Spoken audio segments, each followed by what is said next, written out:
একটা কথা মনে রাখবেন, কারো খারাপ দিন, কারো খারাপ সময় মুহূর্তে আপনি আঘাত দিচ্ছেন, কাউকে ঠকাচ্ছেন, কাউকে কথা দ্বারা কষ্ট দিচ্ছেন, এই সময় তার চিরদিন থাকবে না।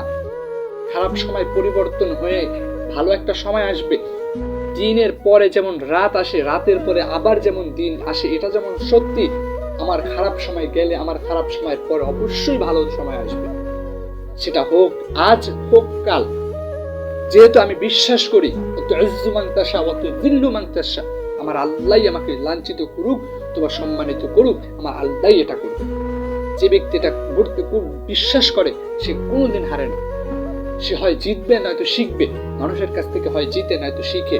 যে আল্লাহ কেমন ক্ষমতাশীল চিন্তা করুন। যে আল্লাহ সাদ্দাতকে এরকম সমুদ্রের মধ্য থেকে বাদশা বানাই দিয়েছেন, যে আল্লাহ ফেরাউনের মতো শয়তানটাকে এরকম নীল নদে চুবাইয়ে মারছেন, যে আল্লাহ এরকম নমরুদের মতো শয়তানটাকে ল্যাংড়া মশা দ্বারা মারছেন, সে আল্লাহ পারে না এমন কোন কাজ নাই। যে আল্লাহ এরকম শিক্ষার্থীদের হাতে বর্তমান সময়ের প্রধানমন্ত্রীকে দেশ থেকে পালায়ন করতে বাধ্য করছেন, সে আল্লাহ পারে না এমন কোন কাজ নাই। এতটুকু মনে রাখবেন।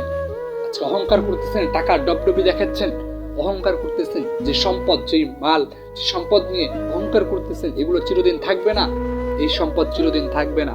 বুঝবার চেষ্টা করুন, চোখ বুঝার আগে আপনি বোঝার চেষ্টা করুন, কারণ চোখ বুঝে গেলে আর বোঝার মতো সুযোগ নেই, আর আমল করতে পারবেন না। আপনার জিন্দেগির আমলনামা বন্ধ হয়ে যাবে। সময় থাকতে শুধরান নিজেকে পরিশুদ্ধ করুন।